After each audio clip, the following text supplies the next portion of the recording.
So several things that we're going to talk about in this video. We'll talk about the Lobe catalog for one. It's coming along real nice. We're going to talk about some Lobe design stuff a little bit, and we're going to talk about some business venture stuff. Things is changing. Just got to roll with the punches. So, and we may throw in another nugget or two. I don't know. I'll ramble on. We'll see where it goes. So stay tuned. We're going to get into it. So the first thing we're going to talk about, I guess, is the Lobe catalog, because I've had a lot of people ask about it, and it's going to be a great thing. Like, it's really going to be a great thing, and kudos to Comp. I mean, we it ain't exactly the same. There's going to be some, when it's finished, there's going to be some things different, but the format is very, very similar. I just think they did a fantastic job, and compared to every other company that has an actual published Lobe catalog, they're just absolute garbage compared to Comp. So I wanted something that actually had some usable information that you, as the end user, could look at the Lobe catalog and say, read the description of this Lobe family and come to a conclusion if this is the Lobe family you need to be using for the intake or exhaust or whatever it is we're doing. So that is the goal, to make it, digestible for the average person. And then obviously, we're just email or a phone call or whatever away from, if you have a question, hey, should I use this Lobe or this Lobe in this application? And then I can, well, you might want to do this or that or the other thing, and help you make a decision based on your application, valve train weight, RPM, blah, blah, blah. So, and this is just, I'm going to pull up here just one page of one family of Lobes. We're populating, the Lobe designs are done, a lot of them, and we're trying to populate the Excel spreadsheet with all the data. And unfortunately, that's just a manual process that just takes time, right? Somebody has to sit here and manually put that information in. So, but once we get all the existing Lobes uploaded, and then we're going to publish that to the website, and probably the way it's going to go, because pretty much I'm making new Lobes every single day. Whether it's one or two or six, we're making Lobes new every single day. So probably once a week or once every 2 weeks, then the Lobe catalog that's on the website will be updated every 1 to 2 weeks, whatever we decide is.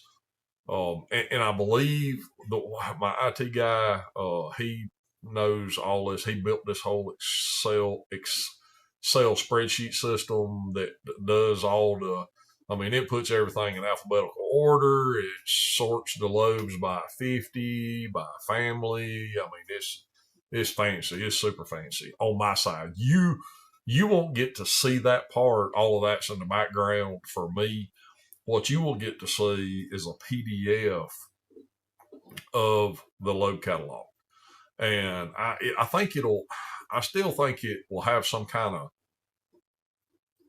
I think it'll have, or maybe everything's going to be in alphabetical, or families will be in alphabetical order, and the duration in each family will be by 50 lift. So if you got a 218, two 218s, and one's more lift than the other, the higher lift will be under. So it'll sort by 50 duration and then by lift, and it'll go that way all the way down. So, and then, obviously the system will be able to output a PDF, and then so every time it's updated, we'll just output a new PDF that'll be uploaded to the website, and the older one will be dumped, and then we'll just keep doing that. So it'll constantly be that new version with all the updated stuff, because as such, and we'll talk. Well, I ain't gonna talk about Lobes yet. We'll get into that. Let's finish the Lobe catalog deal, and then we'll talk about some Lobe stuff that I learn new stuff every day, and then I have to throw away the stuff that I knew yesterday. But that's good. That's a good thing. So let me pull up here. All right. So these are, if you look down here at the bottom, you got all of these families of lobes, and most. Obviously, hydraulic roller stuff starts with an H. Solid roller stuff starts with a D or a S.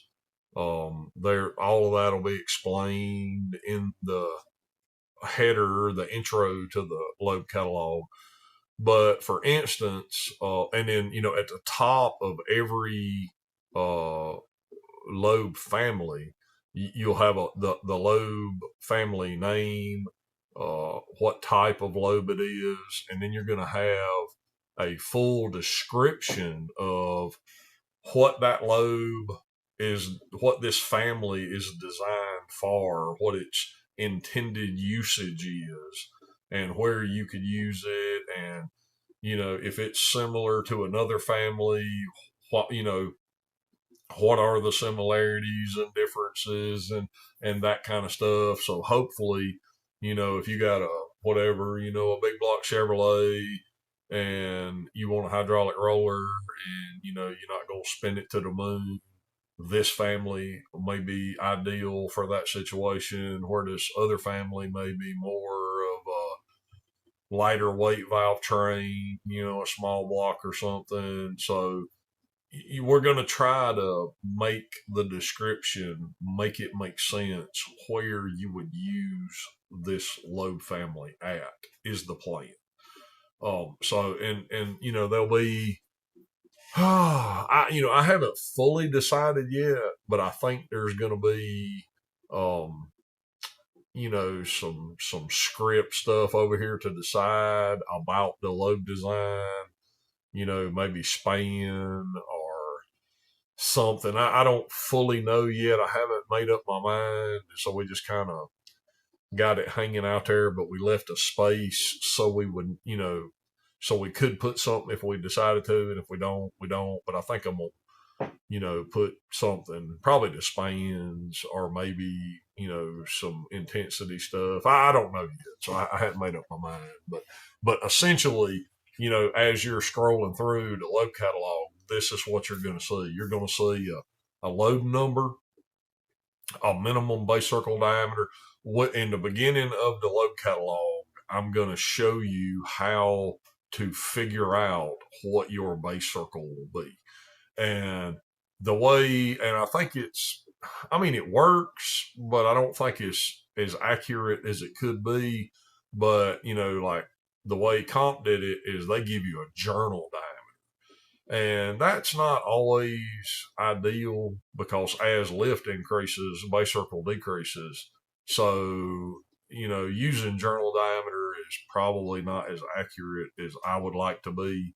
So we give you a minimum base circle diameter for X design. And so we know that this Lobe shouldn't be used on anything smaller than whatever the minimum base circle diameter says. Or if you go below that, it's going to go inverse radius. And then it becomes, can become unmanufacturable. So that's why we've done it like that. And again, the formula will be in the top. So you'll know, whatever, because it's just, the only two things you need to know is journal diameter and lift. And you can figure out what the base circle diameter will be. So all of that will be in the beginning of the Lobe catalog. So it's simple. We'll have all the engines journal diameters listed, and then it's just some simple math to figure out what the journal diameters, what the base circle diameter will be. And then once you have that information, then you'll know, hey, we can use this lobe, or we can't use that lobe, yada, yada, yada, right? So, I hope that, like I said, I'm just super tickled. Super tickled with this deal. I can't wait to get this done, because every day, every time I make a lobe, we adding it to the lobe catalog. And I got some redundancy. We got a paper copy that I'm writing it down in, and we got the digital copy that I'm typing all the information in. And that takes a little bit of time. But again, once it's done, it won't be bad to, do a few a day, right? But we've got, I don't even know, we probably got 200 lobes already designed that need to be put in the digital catalog. So that stuff takes some time, because I'm not, this stuff is not my world, right? All this IT stuff, Excel spreadsheets, all that crap. It might as well be voodoo and black magic, because I don't know. I don't do that crap. I let other people that love to type, and I type like this. So, I didn't know what I didn't know, and I'm making lobes and doing stuff, and I really created more work for myself like an idiot. And again, I just didn't think about it, because I'm trying to hurry up and get stuff done, and you just don't think the system all the way through. What I should have done in retrospect is I should have issued every lobe a lobe number, and then I could have just put the lobe number at the beginning of because the way when I design a lobe, the way I do it is, if it's just pretend it's a hydraulic, right? I'm gonna go HR, say it's 220 with 350 lobe lift, HR 220, 350, and then I'm gonna give it a hydraulic intensity, so it'll be HI, whatever the hydraulic intensity is, 54, and then in brackets we'll have minimum base circle diameter. So say it's 1 inch, so it'll be 1.0 BC, right? So all I would have had to done is bump HR over, put HR dash, because all my hydraulic lobes are HR dash, all the solid lobes are SR dash. So I could have done HR dash 100 space, duration, lift, hydraulic intensity, base circle. Now, when I go look for them, it's got the lobe number. There it is. And then I could have just pulled it by lobe number, put it all in, put it in the, because I give it, the software doesn't issue it a lobe number. You physically type it in. So if I'd already give them a lobe number, that part would have been done. They would have been so much easier to search. Because what I have found out is, again, this is just, it is what it is. I have, because we have multiple different families, I may have 2 lobes with the exact same specs, but they're in 2 different families. And we're going to talk about families and what that means and why, and all of that. But you can have 2 lobes that are the same duration, the same lift, and the same hydraulic intensity, and be totally different lobes. And I had this discussion with an engine builder who is a sharp cookie. And, there's questions about, well, hydraulic intensity and what does that mean? And ain't it more aggressive with a smaller, and so on and so forth. And we had a long, I thought, fruitful discussion about it. And as time goes, right, you just learn new stuff. And hydraulic intensity is a really good indicator of a lot of things. But what I have learned from designing a couple of hundred lobes is it really don't it really may not mean what you think it means.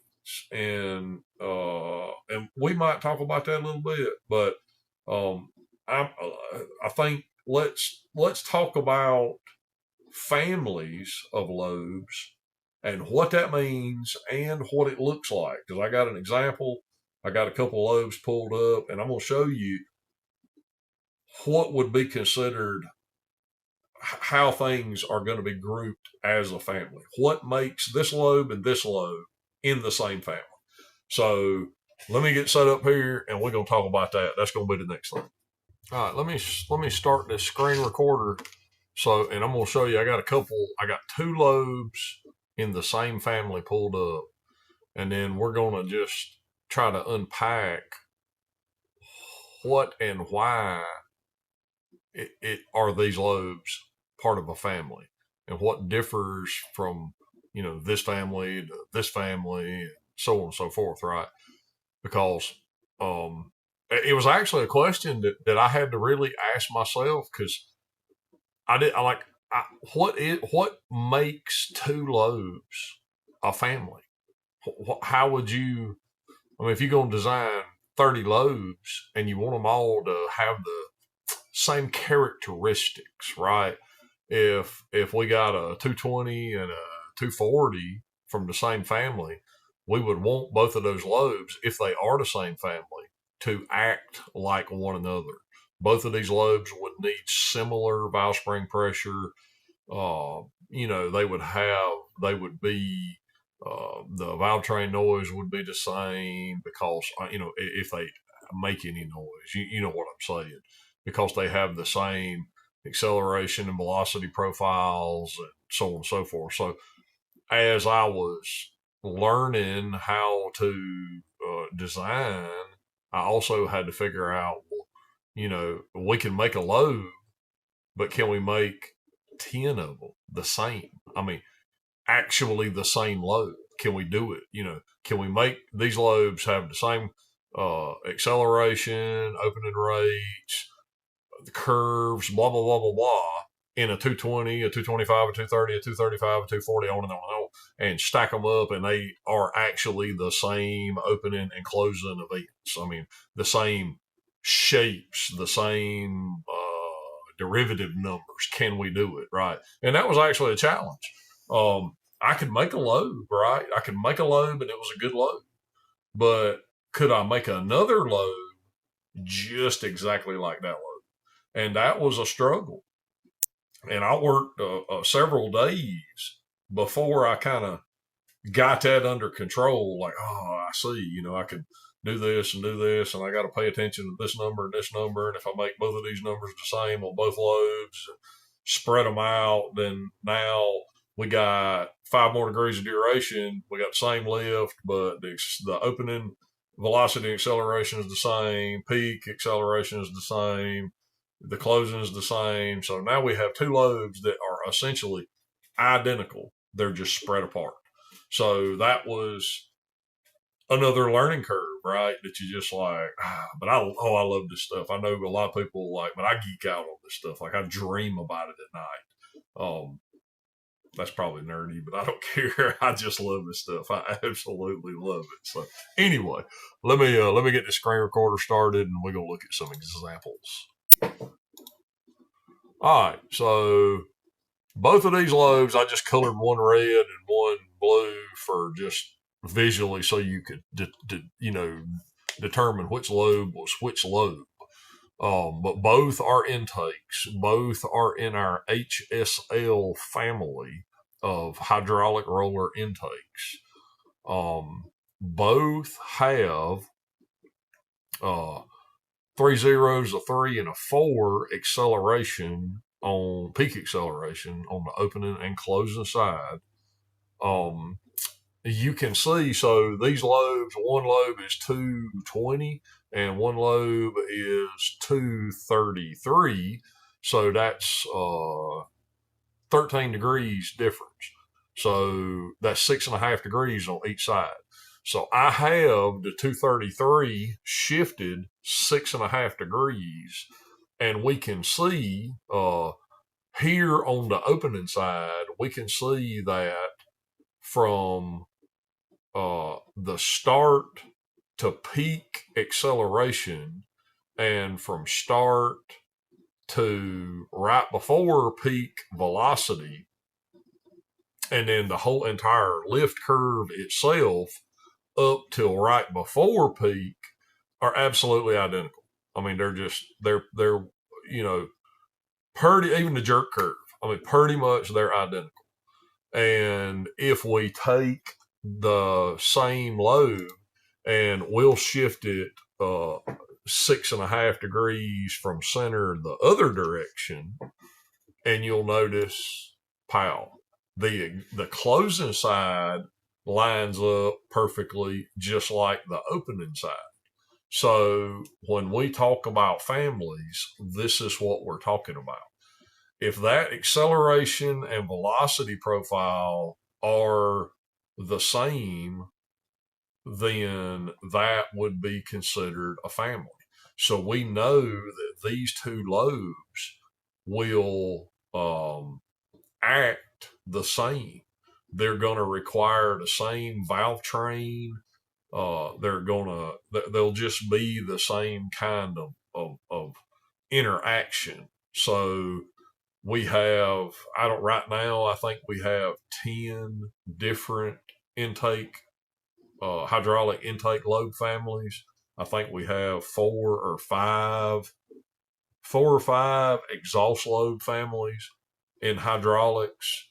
And then solid rollers, we have probably roughly the same amount in intakes and exhaust. There are a couple of dual purpose lobes that could be used on intake or exhaust. Again, any of these lobes could be used on intake or exhaust, but I think you're giving up some power and reliability not using a physical intake lobe on the intake and an exhaust lobe on the exhaust. And probably in another video, we'll talk more about why. I'll show you some examples of what that means and why that means. I'm gonna just line these lobes up, just center is center. And so you can kind of see so that's completely centered. And then we lined up, the opening and closing side of the lobe. And so that's how we would determine a family. And, for the most part, you can, I mean, this is just a product of the derivatives. If you notice, the acceleration curve lines up, but and I mean, as far as the curve and the angle, the velocity curve lines up. But if you'll notice the blue lobe, the velocity curve is higher than the red lobe. The reason for that is the uh, the blue lobe is a shorter duration. So normally, not always, but just it depends on how the math works out. But if everything else is the same, the shorter that duration gets, the taller the velocity will be. And it's not a problem, but I'm just saying that, all the curves will line up, the angles are the same. It's just that peak velocity will generally carry up a little bit. The bigger the duration, you'll see the velocity kind of calm down as the lobe gets wider and wider and wider. So hopefully that made sense. But that's, and again, just getting it, being able to make multiple lobes one after the other and get these families, get them to all line up and be nice and uniform and have the same peaks, the same opening numbers, the same closing numbers. I mean, it takes a little work, but once you figure it out, and it's not too bad. And again, I mean, I think it's the neatest thing in the world to just be able to do this stuff. It's crazy to me. So, let me stop this. So, what else we want to talk about? So, some new ventures that are coming down the pipeline. I've talked about it, but I ain't really like let on what all's going on. So, we're trying to get these few motors that's left done and out of here, right? Because we're just not going to do that anymore. It's just too time consuming. Literally, camshafts have completely overtaken the business, which is perfectly fine with me. I mean, literally, the orders are coming in so many that all I do all day long is spec cams, design lobes, and grind all day and all night, and we still can't keep up. So, one thing that is happening is I'm not going to say any names yet because if this thing don't pan out, I don't want anybody to have any heartburn, right? So we have talked to three, four CNC cam grinder manufacturers. Um, 3 out of 4 was just a disaster, absolute disaster.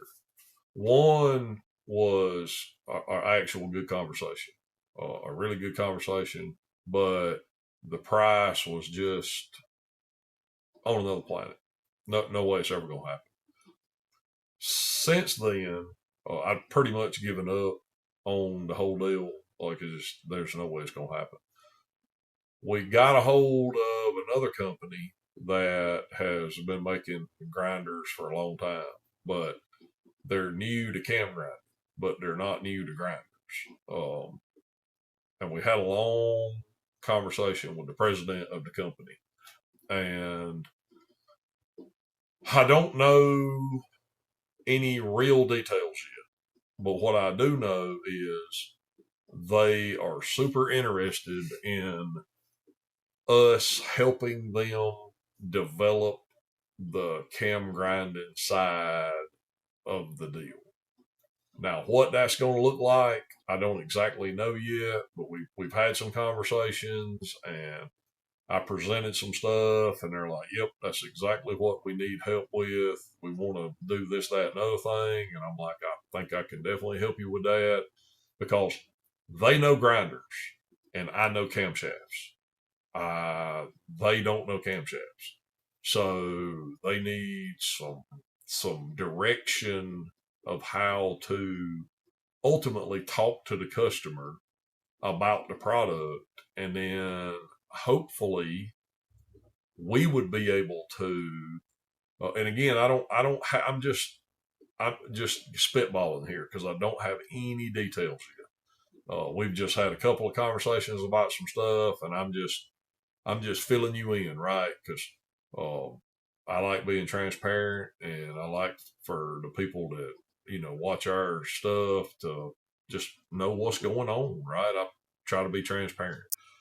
So I think that if it's the way the conversation went, if we can get a machine in the building, we can work on building some macro programs that allow the actual programming of a camshaft to be much simpler for the end user. And then we would be able to do set up tutorial type videos of this is how it works, this is what you got to do, check these boxes, XYZ, and this is how you set up and grind a camshaft with this machine and this control. That is some version of that is how it sounds like it could go, right? And then there's maybe some possibility of maybe I would go do some training when people buy a new machine. Maybe I would go and help them get it set up and running and show them how it operates and all of that kind of stuff. So there's just a lot of I don't knows, but the conversation sounded promising, right? And it's the best conversation I've had thus far. And I've had a lot of conversations with a lot of grinder manufacturers, and none of them were good. So, you know, There it is.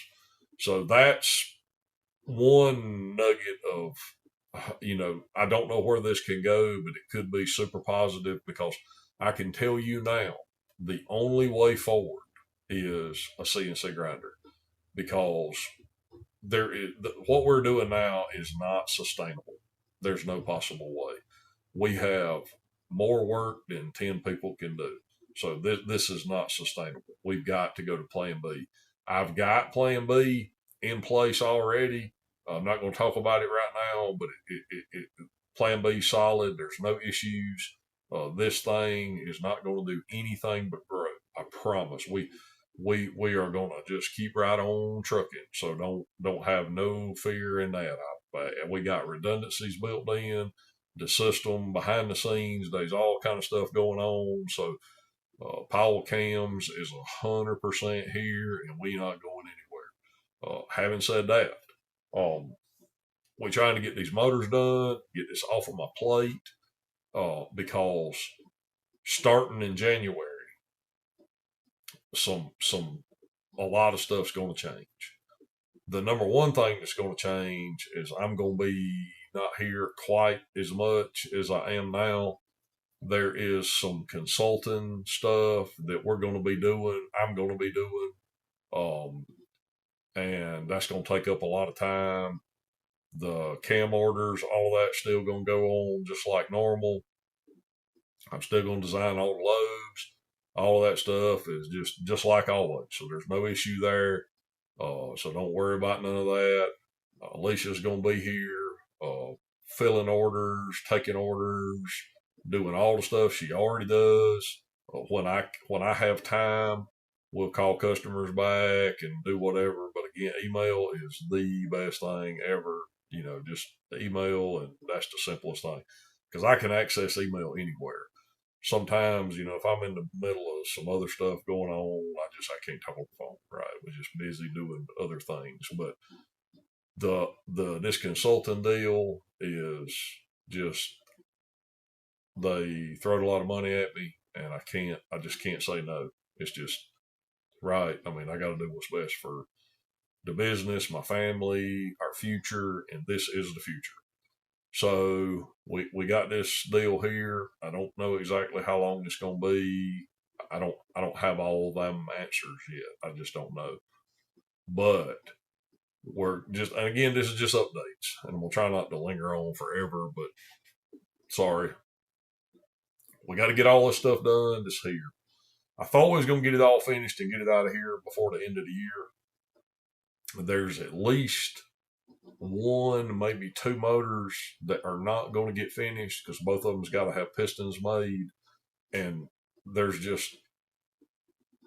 some other stuff we got to get done, and so December's about going to be a wash because we got to set up some computers and some IT stuff, and there's a bunch of crap, and we just got to have time to get all that stuff done.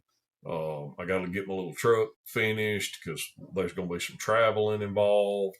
And so it's not going to happen. So, in the weekends, Friday, Saturday, Sunday, we're going to finish up these last couple of engines, get them out of here, and then all that's done. That's 100% finished. Moving forward, the only thing we're going to do for the public is camshafts. That's it. Sell parts, camshafts. Alicia will be here selling parts. I'll be available when I can be to answer tech stuff and all of that junk.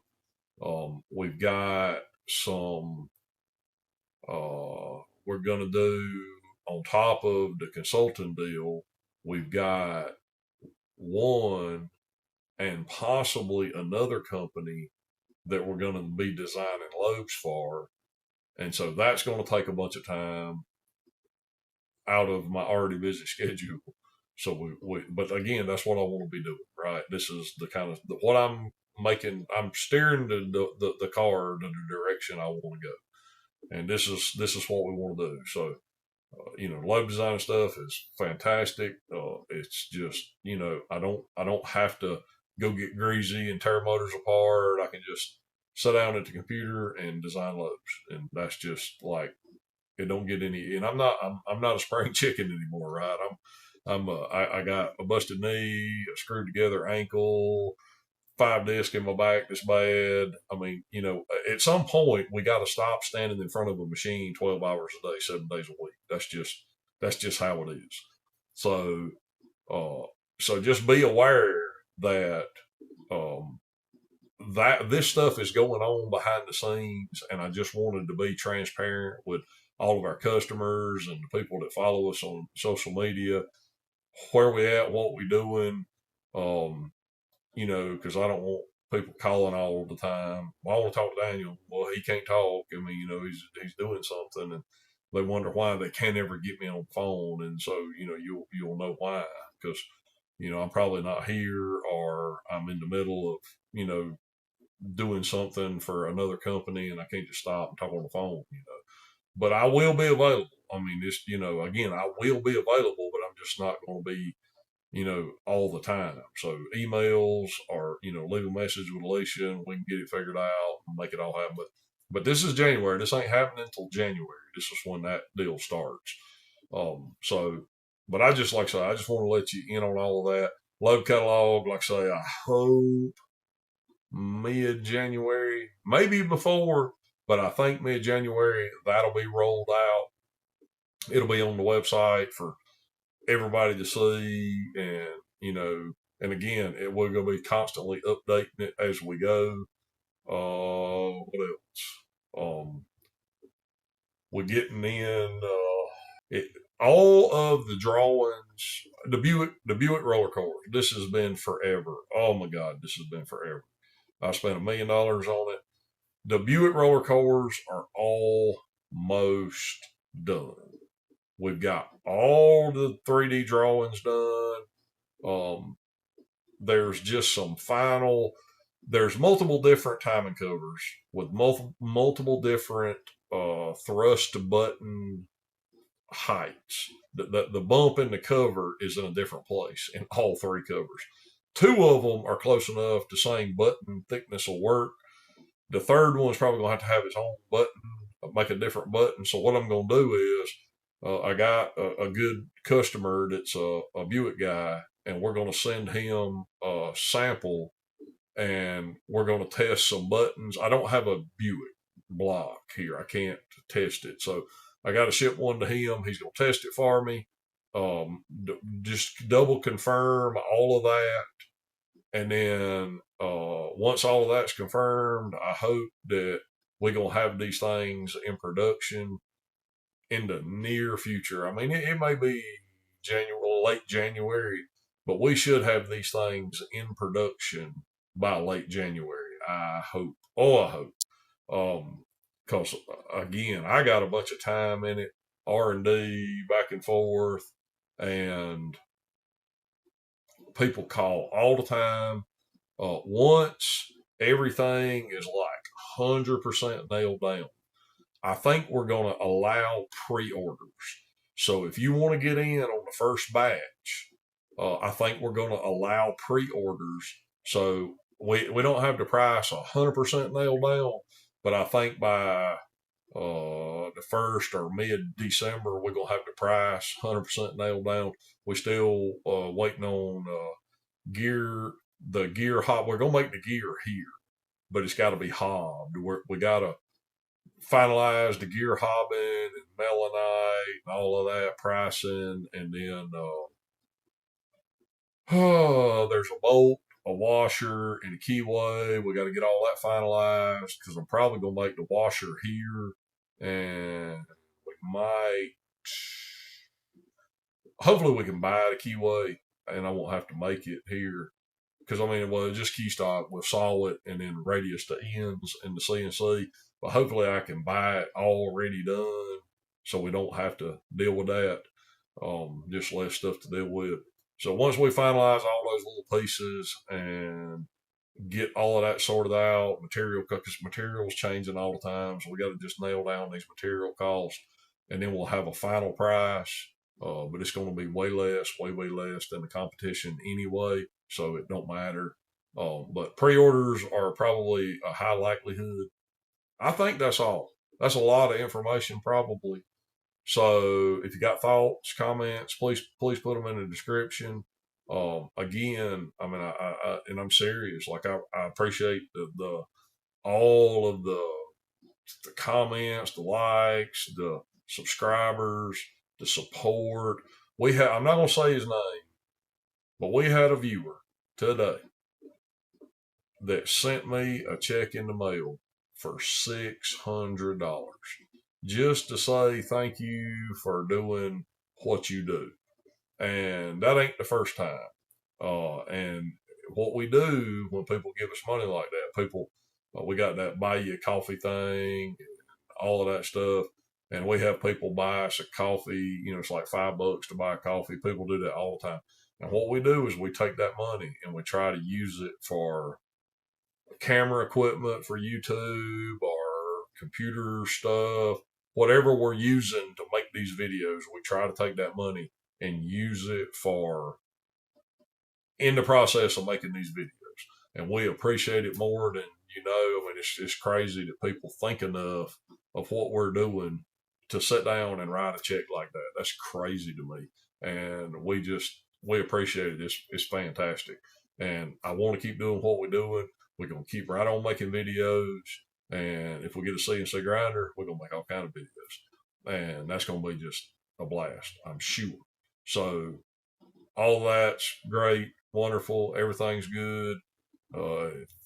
Thoughts, comments, concerns, put them in the comments, and we'll see where it goes. But this is going to be good for everybody. I promise. There's more. I can't talk about all the stuff I can't talk about, but I promise it's going to be good down the road. You just got to bear with me, But again, cams, 100%. If you need a cam, it's happening. No problem.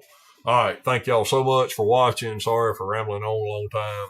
Hopefully this was interesting.